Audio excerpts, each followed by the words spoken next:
Welcome to C-Suite Perspectives, a signature series by the Conference Board. I'm David Young, the President of the Committee for Economic Development, the Public Policy Centre here at the Conference Board, and delighted to be guest host of today's episode. In today's conversation, we'll discuss leadership in challenging times, where we feature the outstanding CEOs who are the recipients of CED's Distinguished Leadership Awards for Corporate Citizenship and Business Stewardship. Today, I have the distinct privilege of speaking with one of our 2025 honorees, Linda Rendle, Chair and CEO of the Clorox Company.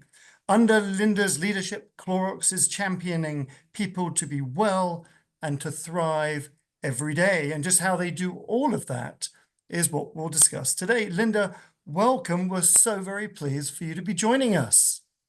Very happy to be here, David. Thank you for the time.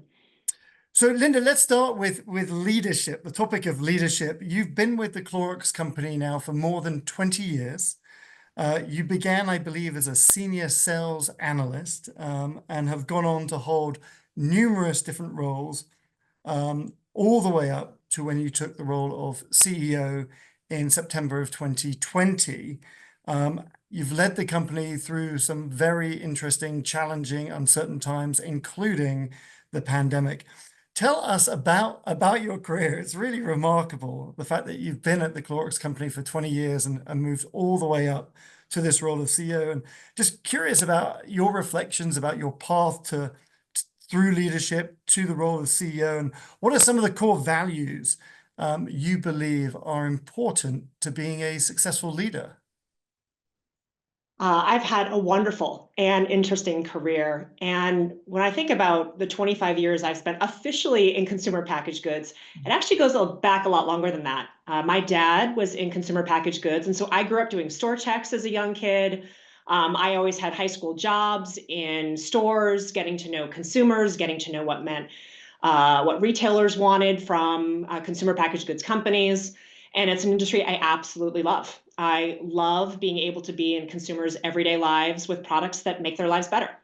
So I'm very honored to be the CEO of this company. I've had a number of experiences. I started my career at Procter & Gamble. I came over, and as you said, I started as a senior sales analyst at Clorox and went on to work in every one of our business units, did rotations in different functions, mainly in sales, but I did supply chain, general management, and ultimately that led to being the CEO. But I would say, if I were to look at a hallmark of my career, it was curiosity and being willing to try things and take on experiences that made me a better leader, and certainly made it easier for me to understand what really made it work for the consumer at the end of the day. And maybe the values, that you highlighted, David, the things that I would carry for my whole career, and I say, are never more important than being in the CEO role. The first would be integrity. And at Clorox, we call that do the right thing. Always, without exception. We want to make sure that our leaders are doing what's right for our consumers, what's right from a business perspective, and of course, following laws and regulations. That's the first and most important thing I look for in any leader that works for our company or partners with our company. And then second, I would say, and never more important than today, would be adaptability and resilience. It is incredibly important that leaders can change with the times, are willing to understand when they've made a bad decision and be humble about it, and be able to adapt their way of leading or adapt the priorities of the company to deal with what's going on. And then finally, and I think the one that is my hallmark and most important to me, is having courage. There's a lot of uncertainty in the world. There's a lot of things that, choices that you can make. And I think whatever you need to do, you need to face it head on, have courage, make a decision, and execute to the best of your ability. And I try to have courage every single moment, whether that be at work or at home dealing with my kids. Yeah, courage in different environments. But you mentioned integrity. I love this line: do the right thing, always, without exception. You also mentioned adaptability and resilience, and then obviously courage. Beyond leadership, you have been instrumental in the formation of business strategy and the execution of that. You're the architect of the company's long-range Ignite business strategy.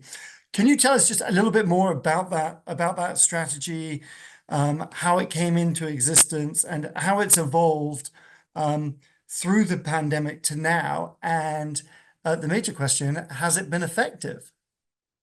You- Um, I'm lucky to lead a company that's been around for over 110 years. And so what that strategy set out to do was take the amazing brands that we have. We're in almost 9 out of 10 US households today and in households all around the world. And we wanted more growth from the portfolio that we had. And the way we set out to do that was to make sure that we were driving more innovation. And we wanted to enable our teams to drive more innovation and superior experiences for our consumer through enabling them with data and technology and moving as fast as the consumer in the world around us. That's our strategy, simply stated.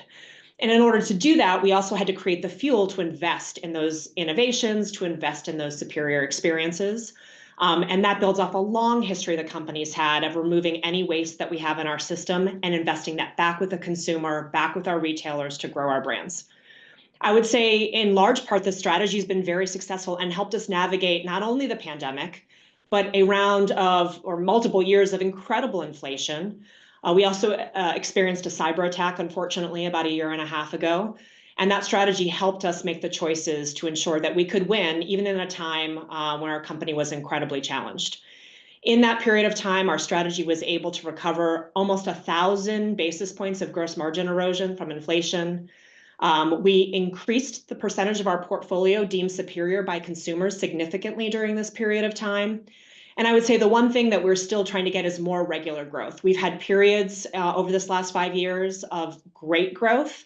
And then given some of the other dynamics we have, we just want to make that more consistent over time, but feel terrific about the progress the team has made, getting closer to the consumer, implementing a digital transformation, which I think we'll talk about here in a minute, and ensuring that we know the consumer better than anyone.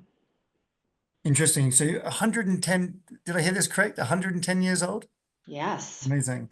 You mentioned innovation and transformation. You've obviously led or are leading the organization through a period of significant transformation as an organization, especially in terms of kind of a new operating model and your digital investments. Can you share a little bit more about why it is important, but also why it's important for shoring up long-term growth and aspirations? Yeah, as we reflected upon what we could do better as we were writing our strategy, we had highly relevant brands that consumers loved, but we needed to move faster in the marketplace to be more competitive. And frankly, we needed to enable our teams with the data and insights as fast as those consumers were moving. And we knew we needed to take on a pretty big transformation to do that. So we fundamentally redesigned our data and technology from the ground up, rebuilding all of our data to have it harmonized and be able to take it from different sources, and then implementing a new version of our ERP, as well as technologies that support all of the functions across the business to drive innovation, et cetera. That's been a 5-year process. At the same time, we put an operating model in place to be able to leverage that data and technology investment that we were making. And at the same time, continuing to invest to ensure that our culture is a place where all people can thrive and do their very best work. That's incredibly important that we get the best talent. And we're at the tail end of that digital transformation coming up here. We're actually implementing the final big part of our technology implementation here in just a week. Which is an exciting thing for our team and an exciting milestone. And what's really great is to see our people moving with the speed they haven't moved with before.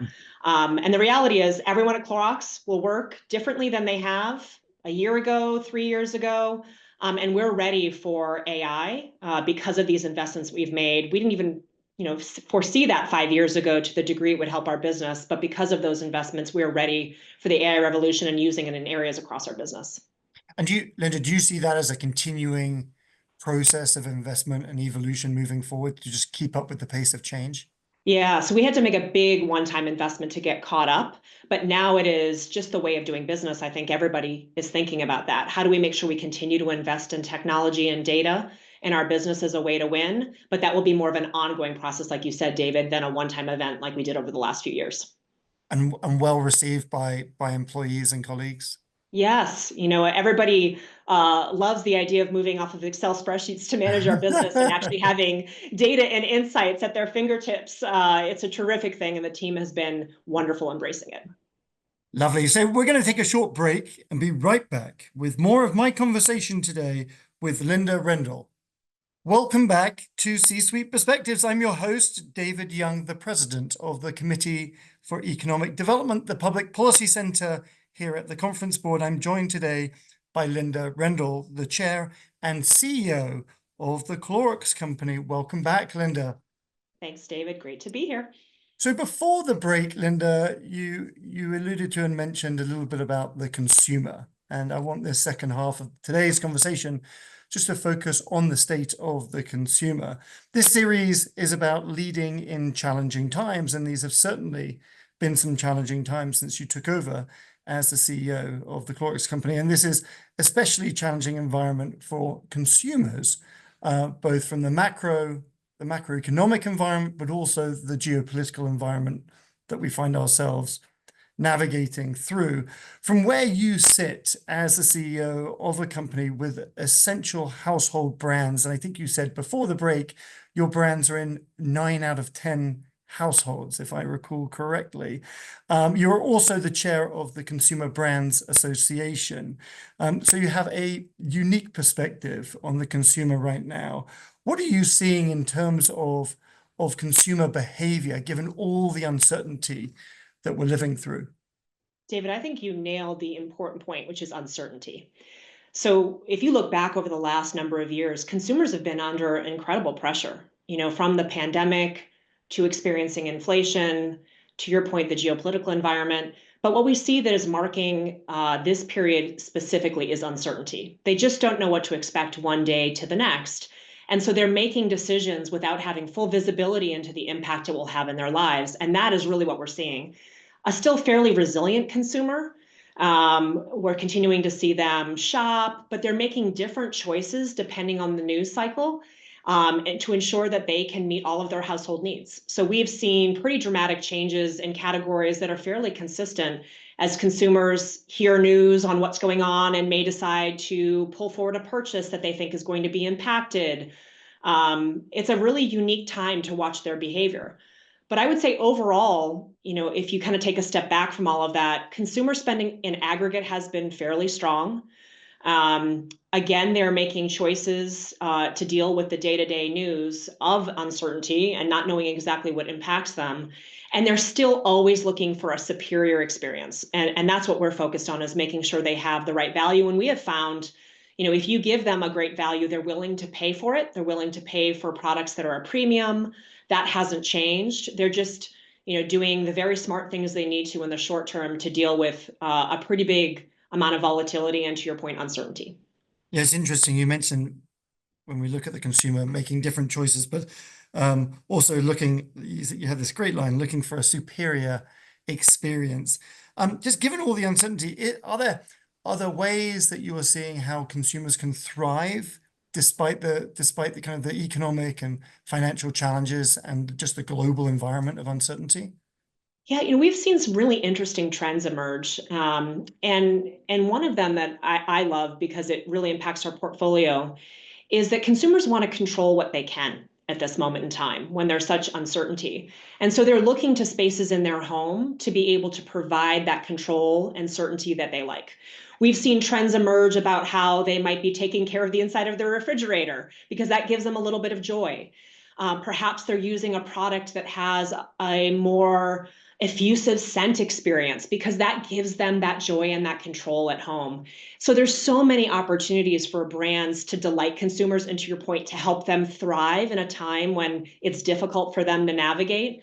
And that's what we found, is reconnecting to what brings them joy, what helps them thrive, and what they think is important at the moment. And each one of our brands are always looking to say, what combination of things can we do to make sure that we are giving consumer that superior experience and help them have a little joy and a little control in their everyday life. Could you elaborate a little bit? This is my final question for you today, but just I was going to ask kind of what Clorox is doing to meet those needs, to provide this superior experience. But how are you able to do that? We look at all aspects of what consumers consider to be a superior experience. Do we have the right brand, and does it promise the consumer and deliver on the promise what it says it's going to? Is the package that the product in delightful? When you spray a trigger to clean your home, does it spray nice? Is the product experience, does it kill the germs it says it's going to? Does it clean the messes? Does it keep your cat litter box from smelling? All of these things is what our brands are looking at today to say, are we delighting the consumer at every turn? And therefore, we know they'll reward us in the end, and they'll choose our products. But those are the things we're focusing on, making sure we're getting all of those small things right to delight them. And our brands are, as I said, more of our portfolio is deemed superior than it was before. And that's because we're focusing on those little moments that matter to the consumer. The Clorox Company, I've got your new slogan here. Are we delighting the consumer at every turn? I love it. It's a heck of a challenge that you have, but it has been an absolute delight, Linda, for speaking with you today, and thank you so much for joining us. And as I said this at the beginning, we very much look forward to celebrating you and the entire Clorox team at CED's Distinguished Leadership Awards this October. Thank you, Linda. Thank you. It was great to be here, David. I really appreciate it. And thanks to all of you for listening to C-Suite Perspectives. I'm David Young, and this series today has been brought to you by the Conference Board.